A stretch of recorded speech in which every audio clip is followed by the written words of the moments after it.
जिल्ला इउबिपिएफ आफादनि जानानै दिनै जोङो गगामुग दखरा आफादखौ दाफुंनाय जाबाय। जोङो बे आफादखौ दाफुंनायाव जोङो जोंनि गगामुग दखरानि रायजो राजाफोरनिफ्राय गोबां अनसायनाय मोनदों। दिनै जोङो प्रेसिडेन्ट हिसाबै आफादगिरि हिसाबै जों बेयाव मोननो हादों बिष्णु बसुमतारी आरो नेहाथारि हिसाबै मोननो हादों जुना स्वर्गियारी। बिथांमोना सासे ससियेल वर्कारखा, बिथांमोनखौ मोननो हानानै आं जोबोद गोजोननाय मोनदों आरो। दा बेबायदिनो जोङो फैगौ समफ्राव ओरैहाय सानजाहा जोंहा जनाय दं दाफुंनो, बेनिफ्राय सिला फोथार दं आरो सानजारि नोगोर दं। जोङो बेहायबो बे साननैसोनि गेजेरावनो आफादखौ आन्चलिक आफादफोरखौ दाहैनाय जागोन।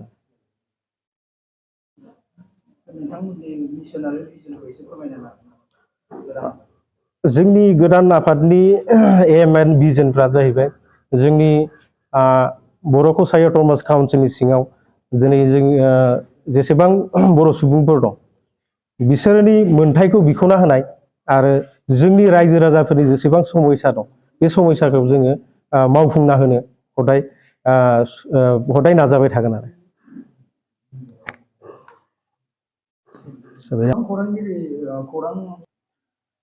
दा बेनि सायावथ'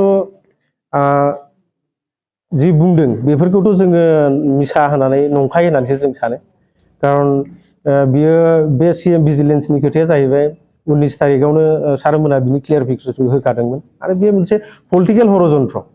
दिनैहाय जोंनि इन्ट्रियाम काउन्सिलनि दैदेनगिरिफोरा जोंनि डक्टर गाम्बारु सारखौ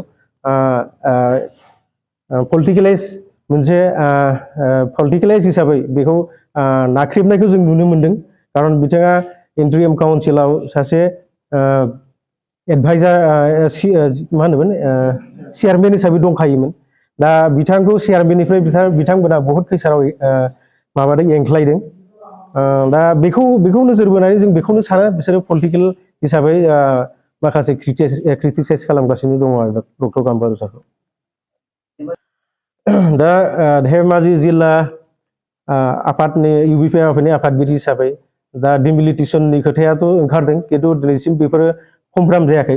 जाहाथे बेखौ गभर्नमेन्टआ थाबनो मावना होयो आरो जोंनि इन्टिरियामाव थानाय जिनिखि जोंनि दैदेनगिरि बिथांमोनहा बेखिनि खामानिखौ थाबैनो जोंनो मावफुंना होयो। आरो जुदि बिथांमोना हायाब्ला निस्सय जोङो रायजोफोरनि सहाय लानानै बेखौ डिमान्ड खालामनो थांगासिनो दं।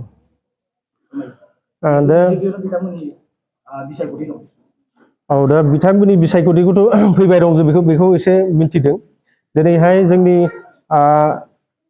गगामुगावनो आं गगामुग हालामखौनो एग्जाम्पल होनो नागिरदों। बिथांमोनहा जोंनि दिनै गगामुगा नलबारि मोनसे हमस्टिमोन मिसिं अट'नमास काउन्सिलनि सिङाव। दा बेखौ सोलायनानै बिथांमोना कायुम होदों, खिन्थु बिनि पपुलेसनखौ नायोब्ला जोङो 28,000 नुदों। 28,000 माने आगोलनो जि दंखायो जोंनि बर' आरो मिसिं मिक्सआप खालामनानै जि माबाखौ बानायदोंमोन, हमस्टिखौ दादोंमोन बिथांमोना।